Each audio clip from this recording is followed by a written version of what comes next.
Pabūsit bitininkais?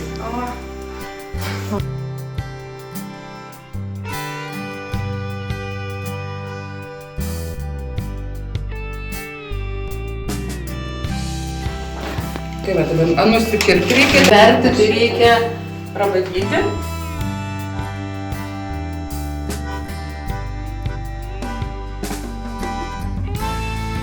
Amžiaus žmonių pamėgtas meškiukas yra. Taip, nes pikis yra toksai statybinė medžiaga ir bitės labai stipriai užpikiuoja. Tai nieks dar kito nesugalvojo įrankio kaip kalką.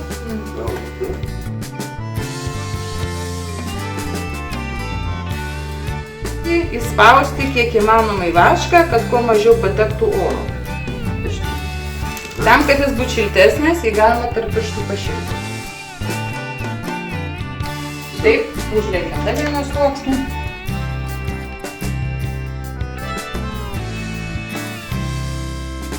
Vaškas keičia savo savybes.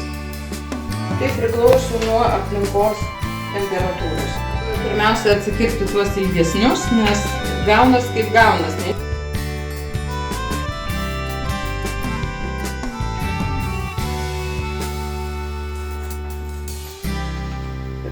Taip, ne? Kuri pusė jums tinkama? Dėsime juostelę. Čia mes sudėjom advento vainikui 4 žvakeles ir turime šieną.